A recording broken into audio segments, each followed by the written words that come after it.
अथ 45 सर्गः। तथा ब्रुवति तारे तु ताराधिपतिवर्चसि अथ मेने हृतम् राज्यम् हनूमानङ्गदेन तत् बुद्ध्या ह्यष्टाङ्गया युक्तम् चतुर्बलसमन्वितम् 14 गुणम् मेने हनूमान् वालिनः सुतम्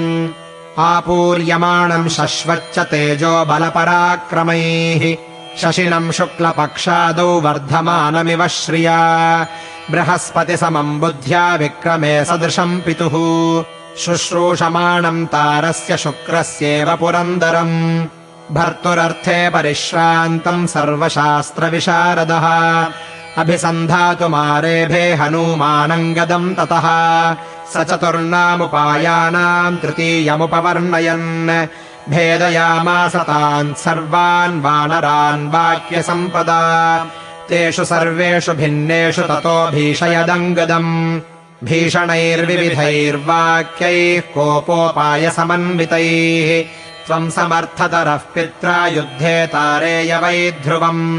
दृढम् धारयितुम् शक्तः कपिराज्यम् यथा पिता नित्यमस्थिरचित्ता हि कपयो हरिपुङ्गवा नाज्ञाप्यम् विषहिष्यन्ति पुत्रदारम् विना त्वया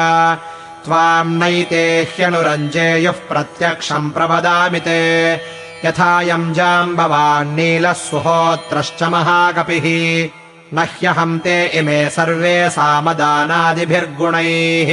दण्डेन न त्वया शक्याः सुग्रीवादपकर्षितुम् विगृह्यासनमप्याहुर्दुर्बलेन बलीयसा आत्मरक्षाकरस्तस्मान्न विगृह्णीत दुर्बलः याम् चेमाम् मन्यसे धात्रीमेतद्बिलमिति श्रुतम् एतल्लक्ष्मणबाणानामीषत्कार्यम् विदारणम् स्वल्पम् हि कृतमिन्द्रेण क्षिपता ह्यशनिम् पुरा लक्ष्मणो निशितैर्बाणैर्भिन्द्यात् पत्रपुटम् यथा लक्ष्मणस्य च नाराचा बहवः सन्ति तद्विधाः वज्राशनि समस्पर्शा गिरीणामपि दारकाः अवस्थानम् यदैव त्वमाशिष्यसि परन्तप तदैव हरयः सर्वे त्यक्ष्यन्ति कृतनिश्चयाः स्मरन्तः पुत्रदाराणाम् नित्योद्विग्ना बुभुक्षिताः खेदिता दुःखशय्याभिस्त्वाम् करिष्यन्ति पृष्ठतः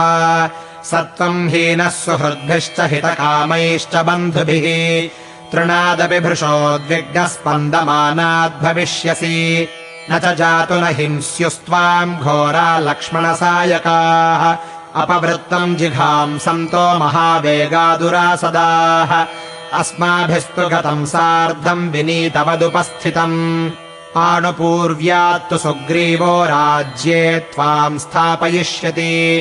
धर्मराजः पितृव्यस्ते प्रीतिकामो दृढव्रतः शुचिः सत्यप्रतिज्ञश्च सत्त्वाम् जातु न नाशयेत् प्रियकामश्च ते मातुस्तदर्थम् चास्य जीवितम्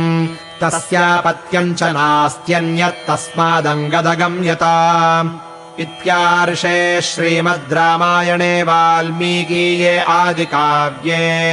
किष्किन्धाकाण्डे 45 सर्गः।